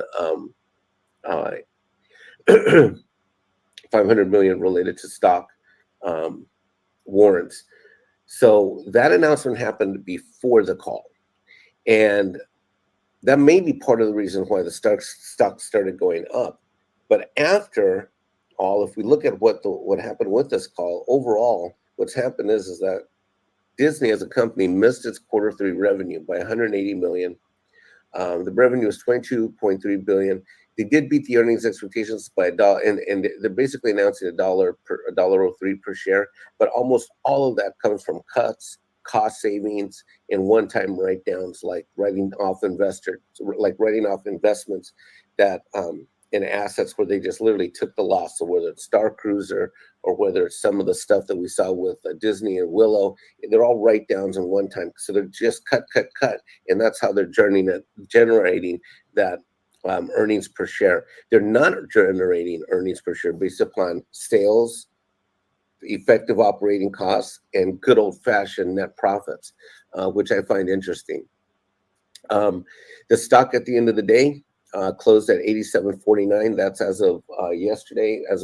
And then after hours trading this morning before the market opens, it's at 87.49. I don't know what it's going to be. Maybe by the time of the live stream, Nate or one of the guys on the panel can bring that up, and we can. It's at 91. It got almost to 92 today. So it's actually gone up like $6 in the last week, which, again, I don't know why.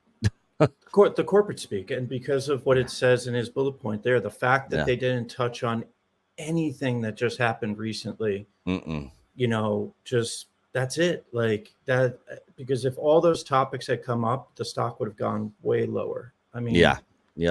After that earnings call, the ESPN PR announcement situation, all that, but obviously those people are taking the stuff at face value and not actually doing their own homework, because if they were, they would know, like, okay, Disney's not doing very good. Like, I wouldn't invest in Disney right now at all. I don't see it making a big enough comeback to where the stock is going to go shooting back up to, $100, $110, $120, or something like that. Any entertainment now, that was my question to Valiant. I mean, it just seems like we are on the doorstep of some sort of revolutionary change in the way that we get entertainment. And, a couple steps away, it's just this black hole of chaos where I don't even think the studios know what's really going to happen.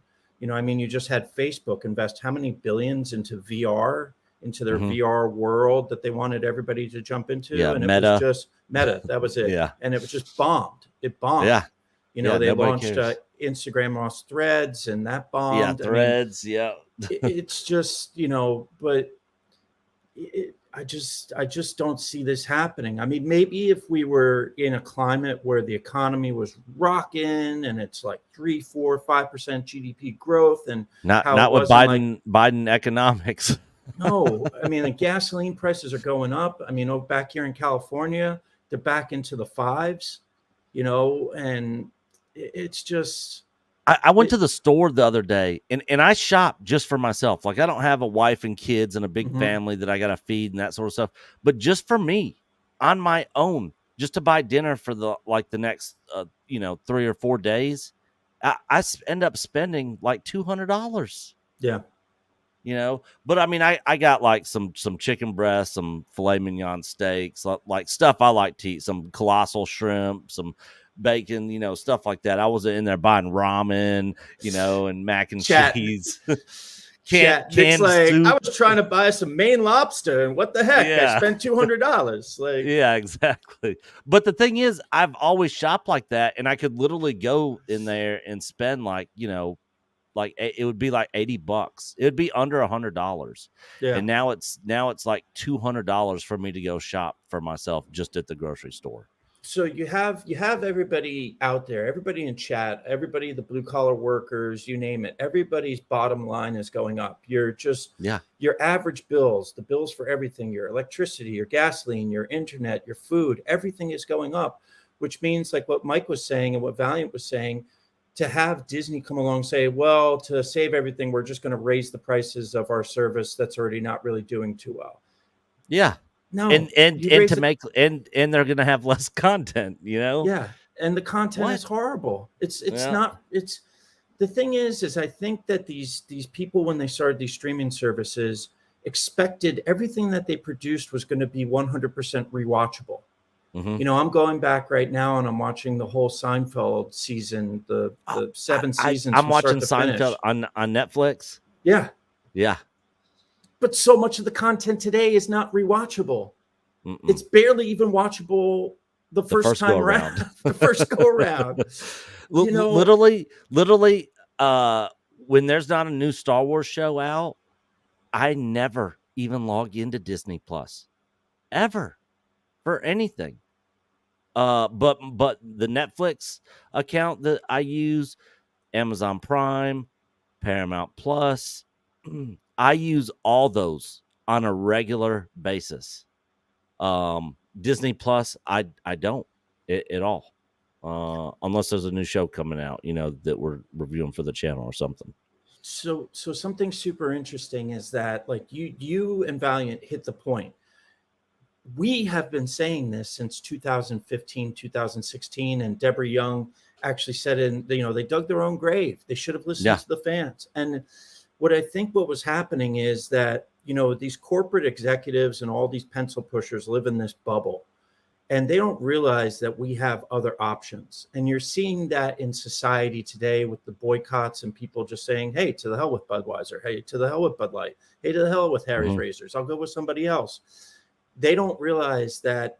I think they thought, well, they're going to have to get Disney Plus because if they have kids, they have to have it. And they'll just keep Disney Plus on all day long streaming. They'll just have it running over and over and over again. But they're not. There's so much kids content on the other platforms. There's so much kids content on YouTube for free. Yeah. Thousands and thousands of shows that kids can watch for every single age imaginable. And that's just YouTube. That's just one internet site. There's so much content, not to mention the movement of just parents wanting to get their kids away from devices and shows in general and outside to touch grass. Yeah, exactly. Which is what we did as kids. Yep. I mean, we saw what happens when you don't do that with two generations. When you didn't do it with millennials and you didn't do it with Gen Z, we see what happens, what the result is. Yeah. So when we were growing up, it was when the street lights come on, come home. All right. Mars Needs Max says it. Corporate blindness. Yeah, 100%. All right, let's finish out the last minute of this. Check that and see where the price is at this afternoon. But overall, the stock wasn't punished from this, at least not in the first day from this. It also wasn't rewarded. And I think the institutional investors, all the people that asked the Q&A, Wall Street, are giving him another 3 months to see where this thing goes. And I to be honest, Nate and team, I'm in shock that this stock is even in the 80s. There's not one thing that's going right at this company except to some overseas parks and cruise ships. Everything else has a problem, and that problem is major. So with that, thanks for having me. I'm sorry I can't be there with you live, but family is the priority, and hopefully this special report leads to a great conversation. And my shout out to everyone in the chat and everyone on the show, and my congratulations to you, Nate, and the panel for having this amazing show on Tuesdays and Thursdays. You talk about it being your favorite podcast. It certainly is my favorite podcast, at least not for any of the shows that I'm on, but I make time to tune for it. So I love being a member, and congratulations on all the great work and the growth of the channel and the show. Thank you. And that is it. Thank you, Mexican Iron Man, for that video. For those of you that don't know, he was referring to Mr. H Reviews there, who he recorded the video for the show that I do with him on Tuesdays and Thursdays. But I wanted to go over it with everybody here in chat because I know a lot of you guys are probably working during the daytime and that sort of thing. But yeah, overall, John, kind of final thoughts on the whole situation and everything that you heard from Mike and Valiant. I think things that have been happening in other industries are now the chickens, coming home to roost with the big corporate companies. We had the same thing happen in the surfing industry, which is a multi-billion-dollar international industry. You had all of these just massive companies out of Orange County and LA, your surfer magazines, your centers they produced the content. They told you what was going on in the world. It was controlled like how it used to be in the 80s with your networks. You had 3-4 networks and that's all you had. Well, what ended up happening was people got cameras, and now we have a situation where myself have my own channel and I'm covering and creating videos. every professional surfer now has realized they can make a fortune taking a camera on all their personal trips around the world and creating their own content. So what happened? Your surfer magazine of over 50 years folded. Your surfing magazine, your Trans World Media Group, which was surf, skate, snow, all your action sports, all those companies are gone. Those were the pinnacle of the industry, just like the Hollywood studios are today in these production studios. And all those companies just came and gone, and now we're all on the same little playing field of, I always tell people there's no better time to be a consumer of surfing media than right now, because I can literally watch people put videos together of a swell in the Maldives, then in Indonesia, then in Australia, then in Tahiti, then in South America, then up to California. And, you know, there's no way production companies can handle that. Yeah. So we're about to see, it all sounds like doom and gloom. And there's going to be this period of where we're not going to really have content, but we have so much to go back and watch and revisit from the 70s, 80s, and 90s. So much independent content that's coming out. So much independent content coming out. I mean, at Comic-Con, there were so many independent comic creators launching their comics there. And it's just happening in every single business around the world. So, you know, they, like Deborah Young, they didn't listen to us. They didn't want to change things. So they made their bed. They've got to sleep in it now. Yeah, I 100% agree. It'll be interesting to see the next earnings call, see what's changed, what's happened between now and then. You know, it'll be the first week in November. So it's not too far away here in a couple months. But yeah, it's at the end of the day, Disney's just they're not in a Bud Light, Anheuser-Busch situation. They're still on a decline. It's just a lot slower of a decline. And I think a lot of their shady accounting practices probably help with a lot of that. If we knew the real numbers, like people would probably be selling Disney stock left and right. You know, but I don't know. Well, that's going to do it with that topic, guys. I do want to hit this other topic here that I found to be extremely funny. So this comes from a channel called John Campea Exposed. Do you ever watch John Campea, John? Yeah, just to laugh. Yeah. So I used to love the John Campea show, and when I started to fall off of watching him after The Last Jedi came out, because he told me how good The Last Jedi was because he got to go see it early, and he did a non-spoiler review, and that's the first time I ever super chatted on YouTube, was on his show for his Last Jedi spoiler-free review, and he was like talking about how great the movie was. So when I went into The Last Jedi because of what he was saying, man, I was pumped. I was like, man, I cannot wait. And because I had that hype so high, that made the fall even worse. And that's why I left the theater speechless and couldn't say a word. I watched John Campea just to watch Robert Meyer Burnett.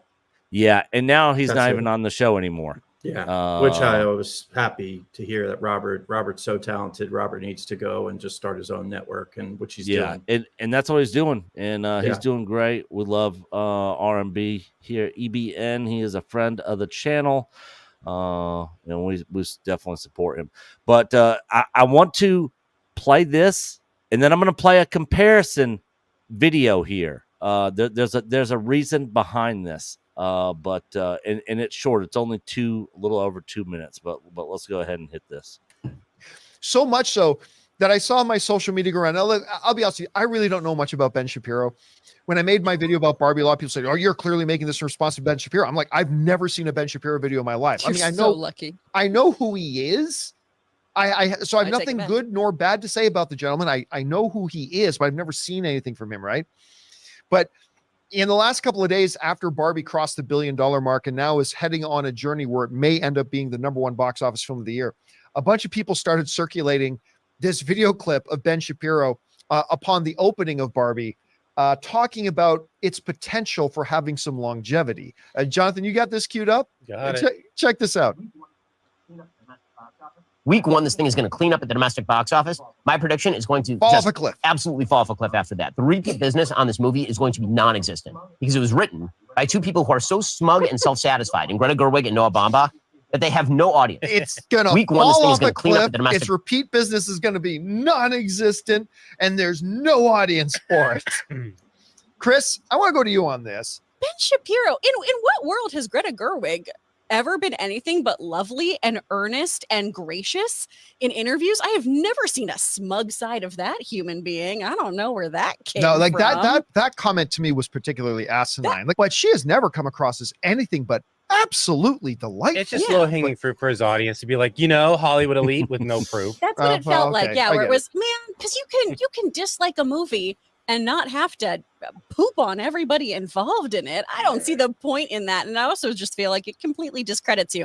I'm not a fan in general of his particular brand of commentary, but that just, it's so unnecessary. It's so easy to not be mean. I don't know why people do this. I do love that the picture he used in that video, they look so nice and pleasant. They're just like, They're just standing there smiling. I How get- dare these in, Hollywood in all types. honesty, that video clip Yeah. is the first video of Ben Shapiro I've ever seen. I hope I've it's your never last. seen anything else. So I have nothing negative to say about the gentleman. I have No, I'm I just have saying in nothing to terms say of, like- negative about because I've never seen any video. I'm just I saying, just thought that was a funny video. yeah, in terms of just like them and his comments about them personally, it's like Yeah. the photo he used for his production, they just look so pleasant. They're They just look- like, So basically, Shapiro basically had a bad take because we all know now at this point Barbie somehow has crossed $1 billion, and it could actually end up beating out Mario. I mean, we'll see how it does. Over the next couple of weeks, it's in theaters, but it could end up going over what Mario did. Now, I have not seen the Barbie movie. John, I'm guessing you have not seen the Barbie movie. Not yet. I'll see it though. So I can't really comment whether it's good or not, but people that I generally tend to agree with, probably more than 90% of the time, have not had good things to say about the Barbie movie. And from what I heard, and I talked to Debbie, and she was talking about how this is not like a movie you want to take your little girls to. If you got like kids, it is PG-13. Yeah. I guess apparently there were some parents that took their young kids to it, not realizing that it was a PG-13, I guess, and ended up leaving the theater with their young children. My sister wasn't going to. My sister, when she saw the rating and stuff, my sister wasn't taking my niece to go see it. Now, I got to take issue with what Campy is saying. Like Barbie is automatically associated with children. It's a toy. Yeah. It's a kid's brand. You know what I mean? Yes, women have been playing with Barbies for decades, right? So there's people love it. It's but when you see a Barbie movie's coming out, and it's not in the realm of the Super Mario Brothers, that's this just, hey, it's a fun message for kids, and it has all this replay. You can watch it again and again, and the kids can go see it again and again. I would have said the same thing. Yeah, of course, you'll probably have this big boom, and then it's going to probably drop off. But what I think has sustained it is that it's in this weird little political vestibule of, some people think it's woke, some people think it's anti-woke. Now, from an artistic standpoint, I commented on Adam Krigler's Twitter about this. Technically, that's a success then, because if you're putting something out from an artistic standpoint and you've got everybody in the culture talking about it, and it's not that they're not saying like, oh, this is trash because the filming's horrible, but they're actually sitting there discussing about the message of the movie and the writing and what's behind it, technically then it's a successful movie. You know what I mean? because people are having back and forths. You have the people, the Camerons, the Ethans, you know, on that side, and then you have people on the other side saying it's absolute garbage. So, you know, good for them. You know, they made one of the last movies that's going to get seen for a couple years. Yeah, Debbie said first 25 minutes was good, then all hell breaks loose. Yeah, it's a very adult, from what it sounds like, it's a very adult content movie. It's not child or kid generated. Yeah, you know, and I've heard different people say different things. Like, some people are like, it's man-hating, woke nonsense garbage, and then I've heard other people say that it's not at all. So again, I haven't seen it, so I have no idea. And when I hear something like that, that makes me want to go see it more, because I was like, oh, well, I'll make up my own opinion then. Yeah, exactly. But they're basically getting on to Ben Shapiro for having a bad take on the Barbie movie and it hitting the $1 billion, and they're like, you're an idiot. Yeah. It crossed $1 billion. It didn't fall off a cliff. Making like fun John of Campea hasn't had bad takes. Now, I'm glad you just said that. Now, let's go to, and these are coming from Campy Exposed YouTube channel, so definitely go check him out, because he does some funny stuff. So now, let's go to Campia's 2023 box office predictions right here. This is freaking hilarious. So which movies this year have a real chance of joining that exclusive $1 billion club? Well, I've broken it down into a couple of different movies here. Let's go on to things that I think will get close. So I wouldn't put money on these getting into the $1 billion club, but it's going to be close. I'll start with the Transformers Rise of the Beasts. Listen, the Marvels. Look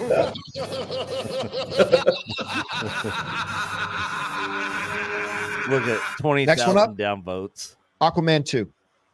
The first Aquaman film surprised a lot of people, and it made it into the $1 billion club. John, do you think Aquaman has a chance of crossing $1 billion? No. $1 billion is fairy tale land. Next up, Ant-Man 3. I see this one making a lot of money, probably even the highest box office any Ant-Man has done. Won't be surprised if it gets $1 billion, but I think it's going to fall just short. Okay. Okay, pause that for a second. He's skipped over that. Dune 2. Now, I am so excited to see Dune 2. Do I think Dune 2 is going to make $1 billion?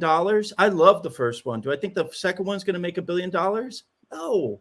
No, the first one didn't even make half a billion. There's just not enough. There's not enough people who are into that. It's just it's a very niche film. Exactly. The average Joe Blow off the street, who watches Grey's Anatomy, and stuff like that. They're not going to see. They're not going to see Dune 2. You can't bring a girlfriend to Dune 2 that has no concept of sci-fi. She's just, what the hell am I watching here? Yeah, she's literally would be bored out of her mind. And of course Dune 2 hasn't come out, and that's why he skipped over that one. But Dune 2 is not going to hit $1 billion. But it'll be well received, and it'll make money. Will make it. And the first one I think will make it, Guardians 3. You're wrong. You are wrong. You are wrong for saying that. Guardians 3 will get into the $1 billion club. All right. Some people may disagree with this, but I think it is what it is. Fast 10.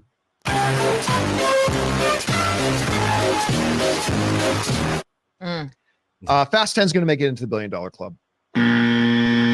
All right. Next up, Little Mermaid's going to join the $1 billion club.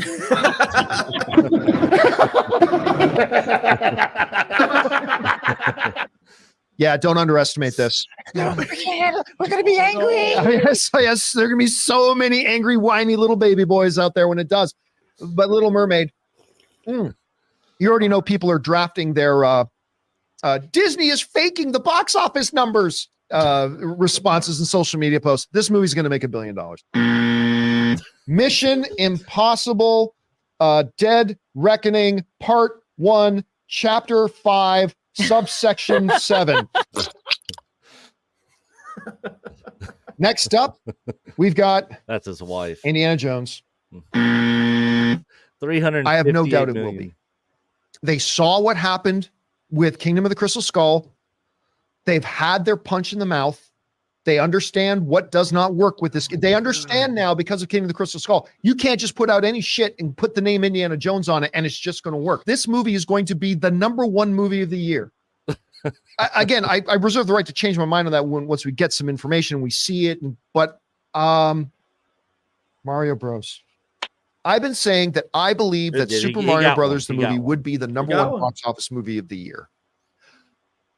But I also said, I have to get back to you on that until I see it. Because I don't know if it's going to be good enough to do that, all that kind of stuff. I said, all the things being even, Super Mario Brothers will end up being the #1 box office movie of the year. Now that I've seen it, I can tell you it will not. Again, my list will consist of outside chance films, Spider-Man Across the Spider-Verse, I should say, Oppenheimer, Hunger Games, Snakes and Ladders. We'll get close. Transformers: Rise of the Beast, The Marvels, Aquaman 2, Dune 2, Ant-Man 3. Again, I won't be surprised if any of these make it into the $1 billion club. I'm going to guess a little bit short, but it's going to be really tight. And the ones I think will make it: Guardians 3, Fast 10, The Little Mermaid, Mission Impossible, Dead Reckoning, Part 1, Chapter 5, Subsection 7. Indiana Jones is going to be a $1 billion club film, and Mario Brothers. It's just not good enough. So that's what I got up in here for this. Wrong. Wrong.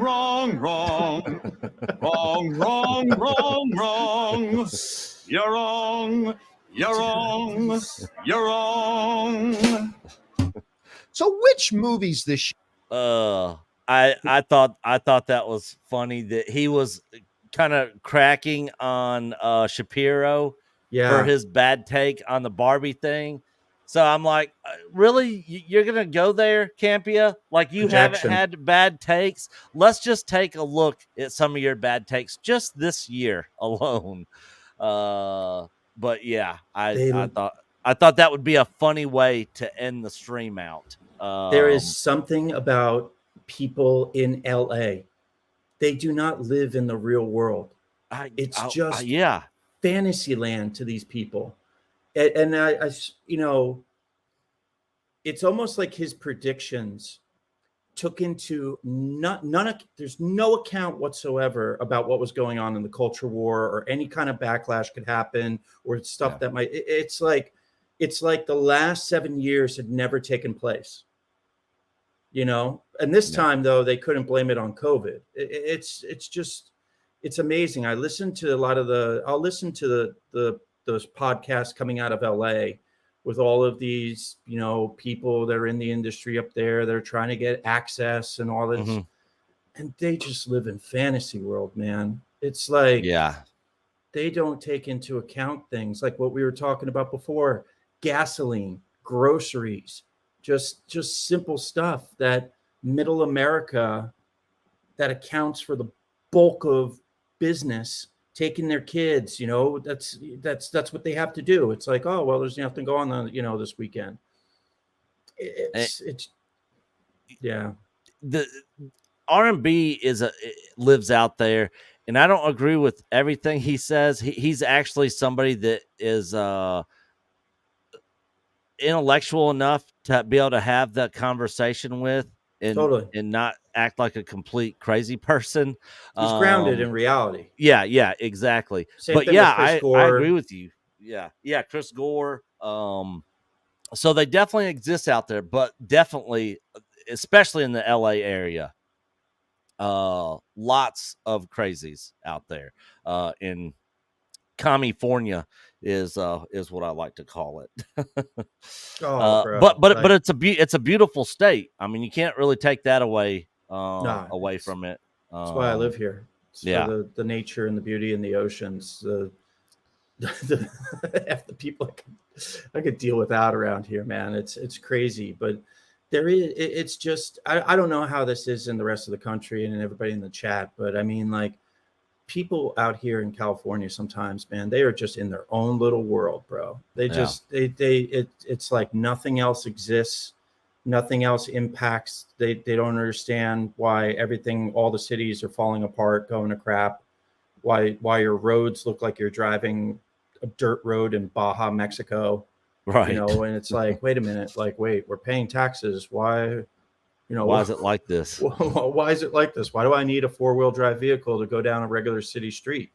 Yeah. You know, it's I mean, dude, we could literally do a 3-hour stream on what I see out here in California just on a weekly basis, man. It's and if it wasn't for the surf, and just having invested 25 years of my life into the city to build a business, you know, I would have been out of here a long time ago. And part of the reason why I never went up to LA in the start of my career of doing photographs and filming and stuff like that is the thought of going to Los Angeles and having to deal with people like Campia and those people on a daily basis.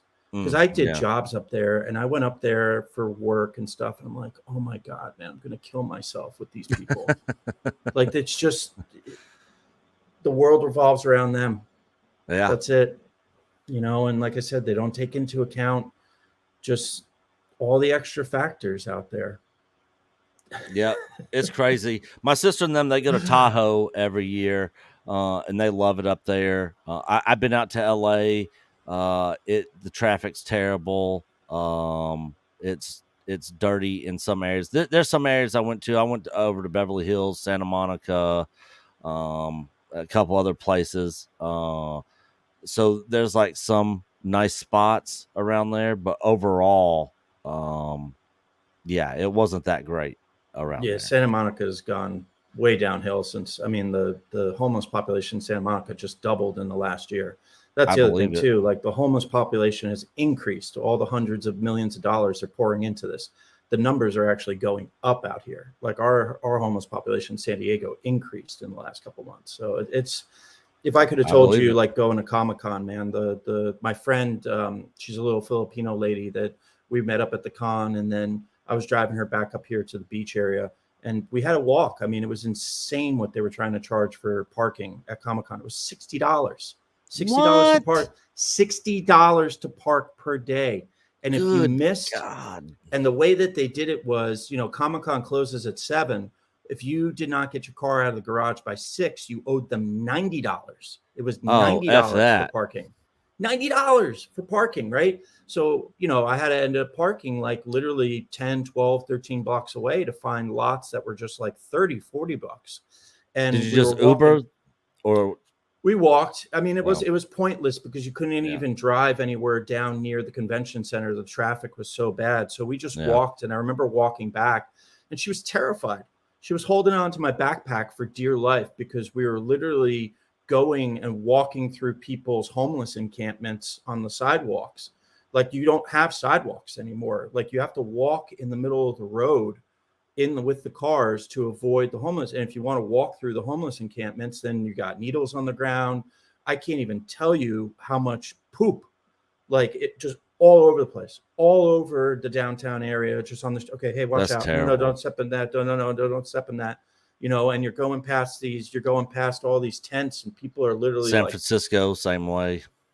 Yeah. Oh, well, San Francisco, the way it's gone is, if you want to see where LA and San Diego are going to head, you just look towards San Francisco. That's what I've been saying for the last 10 years is whatever's happening in San Francisco, you'll see that next in Los Angeles, and you'll see that next in San Diego, because it's all the same politicians that run the cities. But the difference is that the criminals get away with it first in San Fran, and then they learn how to do it in LA. And then in LA, they learn how to do it in San Diego. So all the stuff like the flash mobbing and the robbing. So like what Valiant said, I mean, it's not coming back. Like Hollywood and productions and all that stuff, there so many people in that industry stayed because they've been in that industry for 20, 30 years. Well, if you shut down all the studios and the production, what the heck are they staying here for? Yeah. Why? You know, it's like, move, get out of the state. Yeah. So March 47 sent this in a minute ago. $2 super chat. $2 enough to get this nozzle off the screen. And shortly after that, I did the video did come to an end. But appreciate that, Mark. Real quick, for all of you that sent in a super chat, I want to give you guys this super chat video. This is for you. And they give us Pee Wee Herman bucks.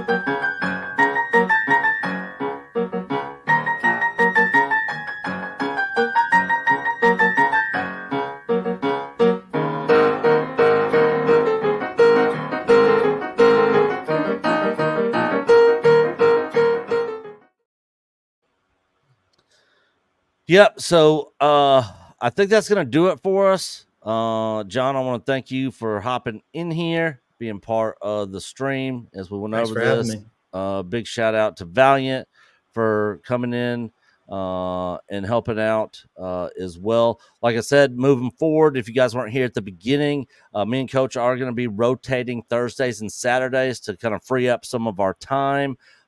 He's going to stick with Rissman and Nikki and X-Wing, doing streams with them. I'm going to switch things up so you guys aren't getting the same panel every single time. And I'm going to bring in different guests and kind of make the ones that I'm doing kind of like my own thing, and give you guys something a little bit different, as well as talk Star Wars stuff, when it's in the news. And Alan Copeland, I do see that. I am going to be heading over to Matt Cave. He is streaming Final Fantasy VII for his first time playing through the game, which is my favorite video game of all time, or one of them at least. So if you guys have not subbed to Matt Cave, go Matt Cave Gaming, go sub. I'll be heading over there right after this. But thanks again to each and every one of you and for your continued support. And I will not be here this Saturday. Coach will be here Saturday, and I will be on next Saturday. So I will be working on getting a show together for that Saturday. Until the next one, as we always say here, you are Echo Base Network, and we'll see y'all in the next video. Bye, guys. Coach and Nick from Echo Base Network, thank you so much for being here with us tonight at Echo Base TV, where community happens.